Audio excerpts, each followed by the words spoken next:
Bem-vindos. Olha, há uma imagem interessante que salta do material que analisamos hoje. É quase como um super-herói moderno, sabes? Com uma capa chamada transparência. Ah, sim, uma capa de transparência. Exato. Parece ótima, não é? Mas depois, se calhar, olhando mais de perto, percebe-se que talvez só cubra as partes que o herói quer mesmo esconder, deixando outras, bem, estrategicamente menos visíveis. Hum, uma metáfora interessante. E que se aplica a quê, exatamente? Parece aplicar-se um pouco à discussão que está a acontecer à volta da recente declaração de património e interesse do primeiro-ministro, Luís Montenegro. Ah, a declaração à nova entidade para a transparência. Percebo. Exatamente essa. Hoje vamos mergulhar precisamente nessa declaração, que é a primeira submetida já sobre as regras desta nova entidade. E o foco está numa decisão específica, a de manter confidenciais certos dados. Os dados dos imóveis, certo? Sim, sim. De um conjunto considerável, aliás. Falamos de 55 imóveis.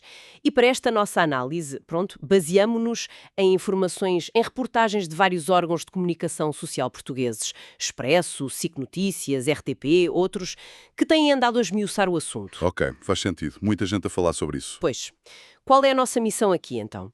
É tentar perceber o quadro completo. O que é que sabemos mesmo sobre esta declaração? Que justificação é que foi dada para esta ocultação de dados? E como é que a lei atual permite isto também? Precisamente.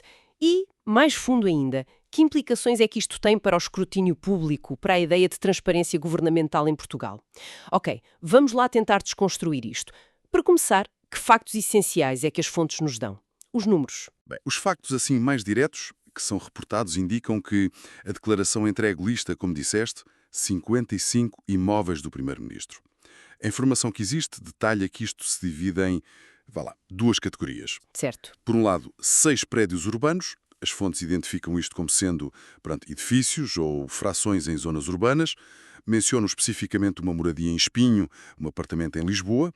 São exemplos que apareceram nas notícias. Ok, 6 urbanos. E os E restantes? depois um número bastante maior, 46 prédios rústicos. Estes são tipicamente terrenos ou talvez construções mais pequenas fora das cidades. E a informação que há sugere que a maioria destes terá vindo de herança familiar. Uhum. 55 imóveis. É de facto um número. Mas o ponto que realmente acendeu o debate e que nos traz aqui não é tanto o número em si, pois não. É uma ação específica. Exatamente. O busiles da questão, digamos assim, é que Luís Montenegro pediu formalmente à entidade para a transparência para que um dado muito específico sobre todos estes 55 imóveis não fosse público. Que dado é esse? O respectivo número de matriz predial. E segundo consta nas fontes, a entidade aceitou o pedido. Deferiu. O número da matriz, ok. Para muita gente isto pode soar assim a um pormenor técnico, uma coisa da burocracia das finanças, mas a importância parece ser bem maior, certo? Dúvida. Olha, o que é fascinante aqui é precisamente como é que este detalhe, o número da matriz, se torna absolutamente central para a transparência. A sério, a transparência efetiva. Pensa nisso como, sei lá, a impressão digital fiscal de um imóvel. Ou a matrícula de um carro, talvez. Isso, excelente analogia. É tipo a matrícula de um carro. É um identificador único no registro das finanças. É este número que permite a qualquer pessoa, um jornalista, um cidadão, uma ONG de escrutínio, ir às finanças ou à conservatória e obter informações concretas. Que tipo de informações? A localização exata do imóvel, o valor patrimonial para os impostos e, crucialmente, o historial de transações. Quem comprou, quando, a quem, por quanto. Muitas vezes essa informação está lá. Sem este número, a informação na declaração fica Vaga. muito vaga. Um prédio urbano em Lisboa, um prédio rústico em região X, torna-se muito difícil, se não impossível, fazer uma verificação independente. Cruzar dados, perceber se há ali potenciais ligações, conflitos de interesse. Percebo. A capacidade de escrutínio fica limitada. Substancialmente diminuída. É a diferença entre saber que alguém tem um carro vermelho e saber que tem o carro vermelho com a matrícula AB12CD. A segunda permite investigar, a primeira não muito. Percebo perfeitamente. A analogia da matrícula ajuda imenso, torna a informação rastreável, verificável. Então, se ocultar este dado-chave dificulta tanto o escrutínio, qual foi a justificação dada para fazer este pedido formal? A justificação que foi invotada publicamente e que as fontes reportam Centrou-se na proteção da privacidade da família do primeiro-ministro. O argumento foi que divulgar os números de matriz podia permitir identificar a localização exata das propriedades. E isso seria um risco. Exato, expondo-as a riscos. As fontes citam mesmo expressões como a necessidade de proteger a família de bandidos, curiosos ou bisbilhoteiros. Especialmente, dizia-se, em relação às propriedades rústicas, que podiam ser usadas como refúgios privados. A ideia é que saber o local exato podia comprometer a segurança, a tranquilidade familiar. Hum, proteger a família de curiosos ou bisbilhoteiros é uma justificação que apela a um sentimento que se compreende, o da privacidade. Contudo, é aqui que a história, segundo as fontes, ganha assim uma camada extra de complexidade. Quase um paradoxo. Exato. É aqui que a coisa fica mesmo interessante, do ponto de vista da comunicação política, da percepção pública. As fontes salientam muito isto. Numa ocasião posterior, quando ele foi confrontado diretamente pelos jornalistas sobre esta decisão de ocultar os números de matriz, Sim, o que é que ele disse? o primeiro-ministro terá afirmado de forma categórica algo do género: "Não me opus em nada." Ora, isto gera aqui uma dissonância óbvia. Claramente. Por um lado, tens um ato administrativo, documentado, o pedido formal para não divulgar os números, que foi aceite.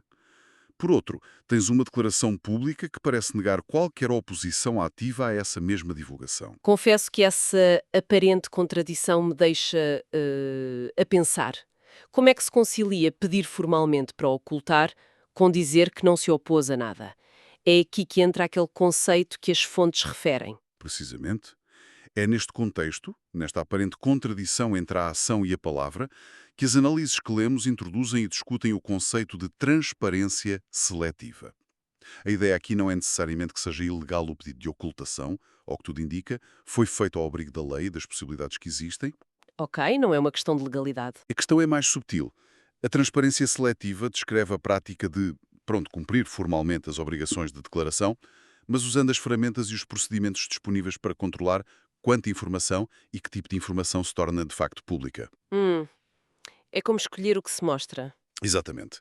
Revela-se o geral, o menos sensível, aquilo que cumpre a letra da lei, mas protege-se ativamente os detalhes.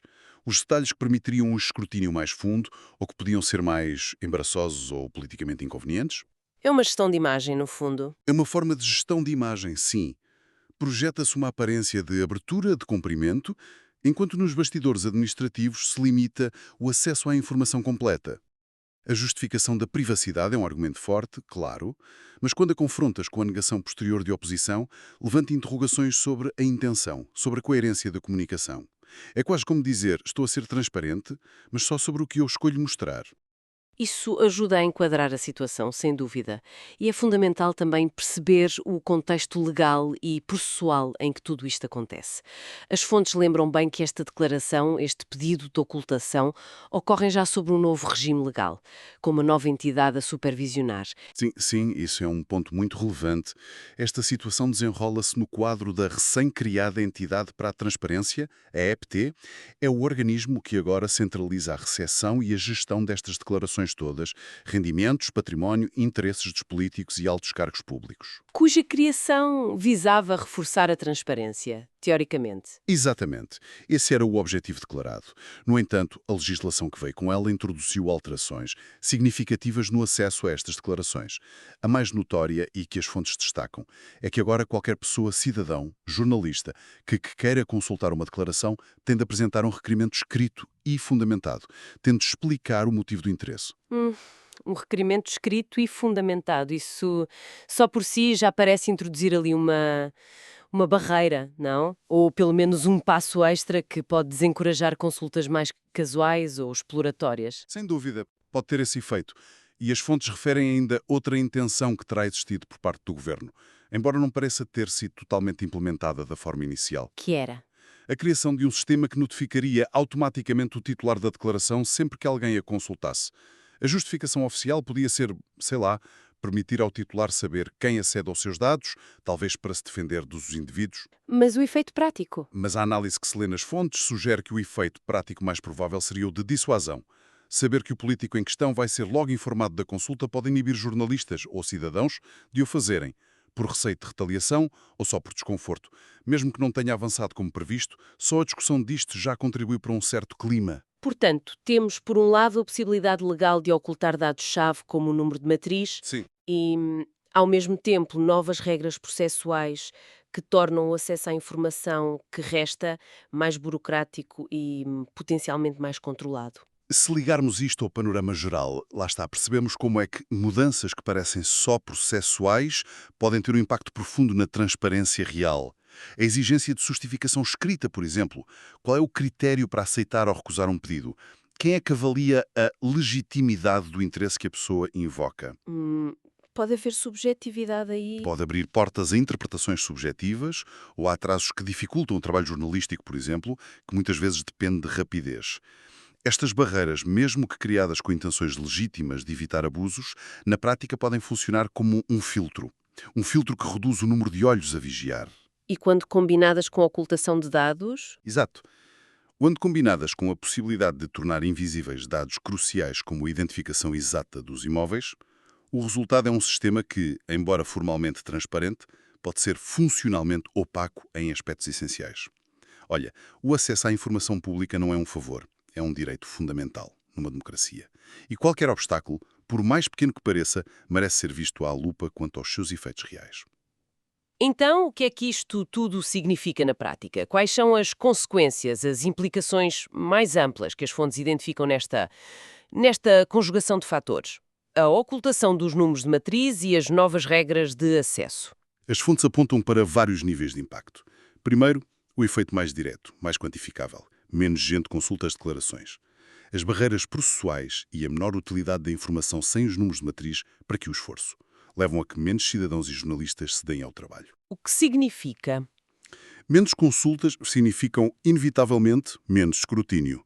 Menos escrutínio sobre como evolui o património dos políticos, menos hipóteses de detectar potenciais conflitos de interesse ou enriquecimento ilícito. Há menos vigilância cívica. Menos olhos postos no assunto, basicamente. É isso. Exatamente. Depois, há um efeito que as fontes descrevem de forma mais conceptual, quase psicológica. Referem uma espécie de paradoxo. A proteção legal que permite ocultar dados pode ser vista como algo positivo.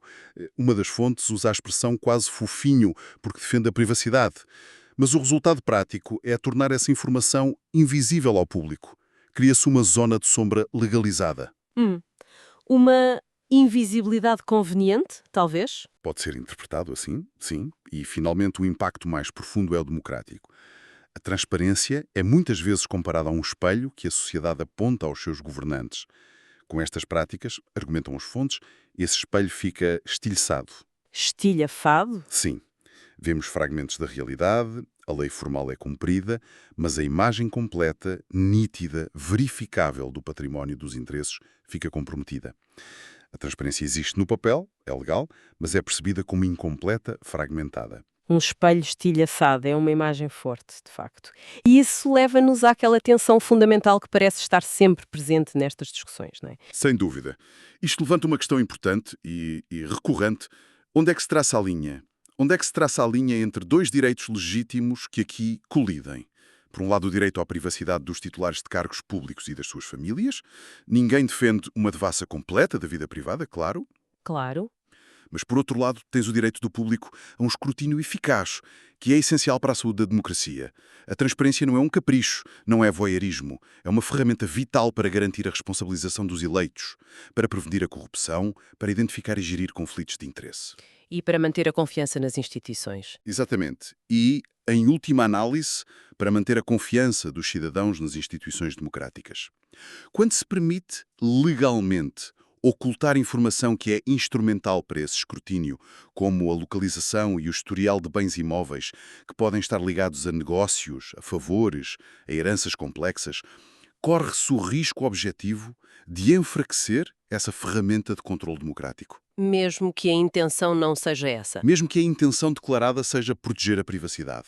O efeito colateral pode ser uma redução significativa da capacidade de vigilância da sociedade civil e dos média. Encontrar o equilíbrio certo aqui é um desafio constante, complexo, sem respostas fáceis. Mas exige um debate público informado e contínuo. Fazendo aqui uma recapitulação rápida dos pontos-chave que exploramos, com base no material que analisamos, temos, então, a declaração dos 55 imóveis pelo Primeiro-Ministro, o pedido formal aceite pela entidade para a transparência para ocultar os números de matriz predial desses imóveis. Tornando a identificação e o rastreio muito difíceis. Exato. A justificação oficial focada na privacidade familiar contra curiosos e bisbilhoteiros. A posterior declaração pública de não me opus em nada, que cria ali uma dissonância com o pedido formal. Tudo isto a acontecer já sobre uma nova legislação que introduz barreiras processuais à consulta destas declarações por cidadãos e jornalistas. Certo. E, como resultado, os impactos que as fontes apontam, uma diminuição do escrutínio público efetivo e a percepção de uma transparência que, embora legal, é incompleta, seletiva ou, como diziam, astilhada. Penso que esse conceito que várias fontes usam, o de transparência seletiva, é de facto uma ferramenta analítica muito útil. Ajuda a pensar sobre este e outros casos parecidos. Ajuda a perceber que a questão muitas vezes não é de pura legalidade versus ilegalidade. É mais sobre a prática. É sobre como as regras, os procedimentos, as margens de manobra são usados para controlar o fluxo de informação. Cumpre-se o essencial da obrigação, mas filtra-se o que é divulgado. Mantém-se na sombra os detalhes potencialmente mais reveladores ou problemáticos. É um conceito importante para termos em mente quando ouvimos discursos sobre transparência e avaliamos as práticas concretas dos políticos. Permite-nos questionar, não é? Permite-nos questionar que tipo de transparência está a ser oferecida. É total ou é curada? Exatamente. E essa ideia de questionar a natureza da transparência que nos é oferecida deixa-nos com uma reflexão final, uma pergunta talvez mais ampla, inspirada no que lemos, para quem nos acompanha. Perante futuras declarações de figuras públicas sobre compromisso total com a transparência ou abertura ao escrutínio, que sinais, que detalhes processuais, que tipo de informação disponibilizada ou não disponibilizada nos podem ajudar a discernir? Como é que podemos tentar perceber se estamos perante uma transparência genuinamente completa? Ou se corremos o risco de estar perante uma versão, lá está, seletiva, que cumpre a forma, mas deixa partes importantes da história convenientemente na sombra, legalmente protegidas, talvez, mas funcionalmente invisíveis ao olhar público? É uma excelente questão para ficarmos a pensar. É, sem dúvida, algo em que pensar.